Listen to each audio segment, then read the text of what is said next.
జై శ్రీమన్నారాయణ. నేను మీ వాణి సత్యాన్ని శ్రీ విష్ణు పరివార్ ఛానల్ నుంచి మాట్లాడుతున్నానండి. Welcome to our channel. జై శ్రీమన్నారాయణ అండి. ఈరోజు శివమానస పూజలో మొదటి 2 శ్లోకాలు నేర్చుకుందాం.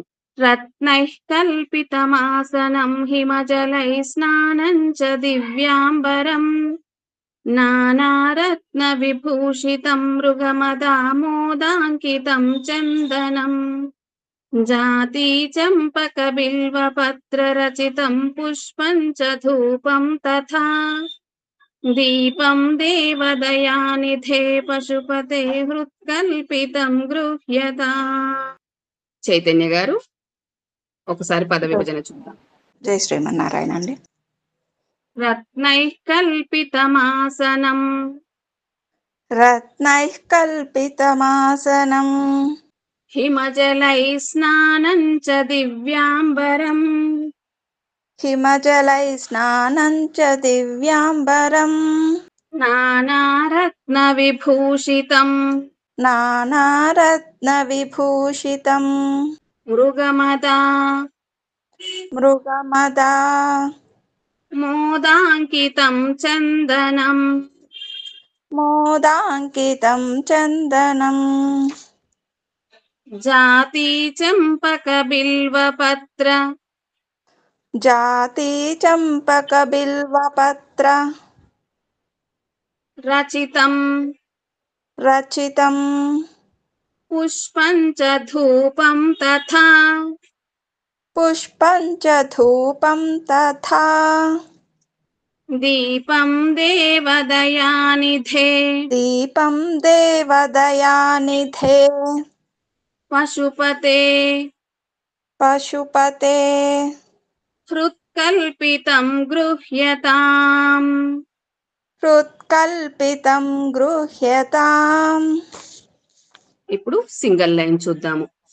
రత్నైః కల్పితమాసనం హిమజలై స్నానం చ దివ్యాంబరం రత్నైః కల్పితమాసనం హిమజలై స్నానం చ దివ్యాంబరం నానారత్న విభూషితం మృగమదామోదాంకితం చందనం నానారత్న విభూషితం మృగమదామోదాంకితం చందనం జాతి చంపక బిల్వపత్ర రచితం పుష్పం చ ధూపం తథా జాతి చంపక బిల్వపత్ర రచితం పుష్పం చ ధూపం తథా దీపం దేవదయానిధే పశుపతే హృత్కల్పితం గృహ్యతాం.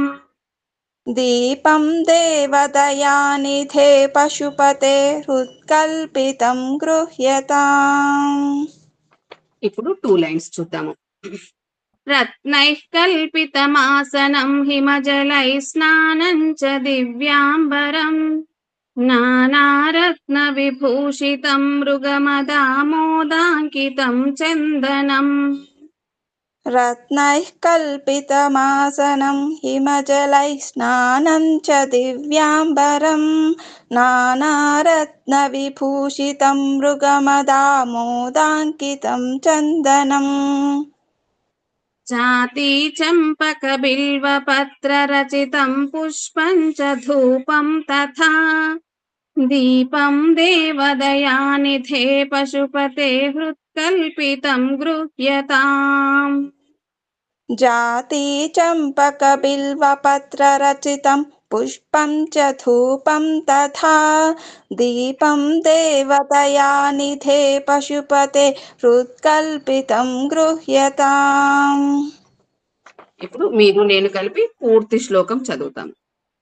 రత్నైః కల్పితమాసనం హిమజలై స్నానం చ దివ్యాంబరం నానారత్న విభూషితం మృగమదామోదాంకితం చందనం జాతి చంపక బిల్వపత్ర రచితం పుష్పం చ ధూపం తథా దీపం దేవదయానిధే పశుపతే హృత్కల్పితం గృహ్యతాం.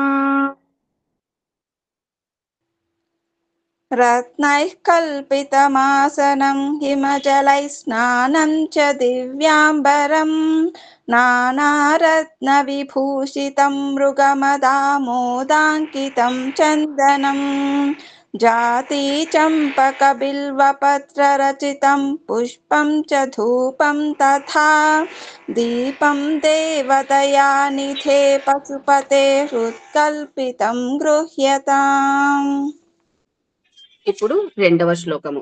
సౌవర్ణేన వరత్న ఖండరచితే పాత్రే ఘృతం పాయసం భక్ష్యం పంచవిధం పయోదధియుతం రంభాఫలం పానకం శాకానామయుతం జలం రుచికరం కర్పూరఖండోజ్వలం తాంబూలం మనసా మయా విరచితం భక్త్యా ప్రభో స్వీకురు. చైతన్య గారు పద విభజన చూద్దాం. సౌవర్ణేన వరత్న ఖండ సౌవర్ణేన వరత్నఖండ రచితే పాత్రే ఘృతం పాయసం రచితే పాత్రే ఘృతం పాయసం భక్ష్యం పంచవిధం భక్ష్యం పంచవిధం పయోదధియుతం పయోదధియుతం రంభాఫలం పానకం రంభాఫలం పానకం శాకాతం జలం శాకానామయుతం జలం రుచికరం రుచికరం కర్పూరఖండోజ్వలం కర్పూరఖండోజ్వలం తాంబూలం మనసా మయా తాంబూలం మనసా మయా విరచితం విరచితం భక్త్యా ప్రభో స్వీకురు. భక్త్యా ప్రభో స్వీకురు. ఇప్పుడు సింగిల్ లైన్ చూద్దాము. సౌవర్ణేన వరత్న ఖండరచితే పాత్రే ఘృతం పాయసం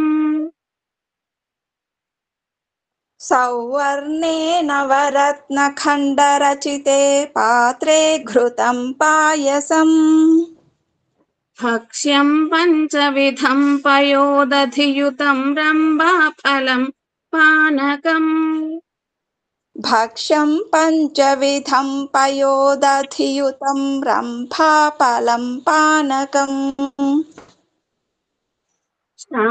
శాకానామయుతం జలం రుచికరం కర్పూరఖండోజ్వలం శాకానామయుతం జలం రుచికరం కర్పూరఖండోజ్వలం తాంబూలం మనసా మయా విరచితం భక్త్యా ప్రభో స్వీకురు. తాంబూలం మనసా మయా విరచితం భక్త్యా ప్రభో స్వీకురు. ఇప్పుడు 2 లైన్స్ చూద్దాము.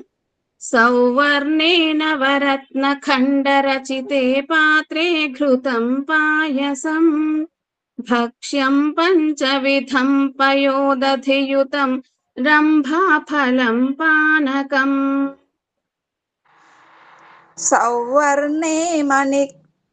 సౌవర్ణేన వరత్నఖండరచితే పాత్రే ఘృతం పాయసం భక్ష్యం పంచవిధం పయోదధియుతం రంభాఫలం పానకం శాకానామయుతం జలం రుచికరం కర్పూరఖండోజ్వలం తాంబూలం మనసా మయా విరచితం భక్త్యా ప్రభో స్వీకురు. శాకానామయుతం జలం రుచికరం కర్పూరఖండోజ్వలం తాంబూలం మనసా మయా విరచితం భక్త్యా ప్రభో స్వీకురు. ఇప్పుడు పూర్తి శ్లోకము చదువుతాము.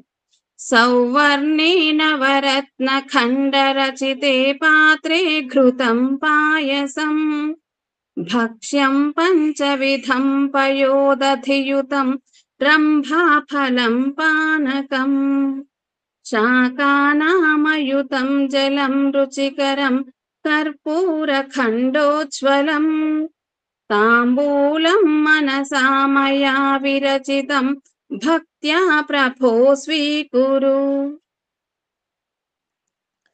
सौवर्णेन वरत्नखण्डरचिते पात्रे घृतं पायसं भक्ष्यं पञ्चविधं पयोदधियुतं रम्भाफलं पानकम् शाकानामयुतं जलं रुचिकरं कर्पूरखण्डोज्ज्वलम् ताम्बूलं मनसा मया विरचितं భక్త్యా ప్రభో స్వీకురు. జై శ్రీమన్నారాయణ అండి. జై శ్రీమన్నారాయణ. ఈ వీడియో కనుక మీకు నచ్చినట్లయితే కనుక లైక్ చేయండి, షేర్ చేయండి, అలాగే సబ్స్క్రైబ్ చేసుకోండి. మీ లైక్స్ మాకు చాలా ఇంపార్టెంట్ అండి. మీరు అందరూ కూడా లైక్ చేస్తున్నారు. ధన్యవాదాలు. ఉంటాను.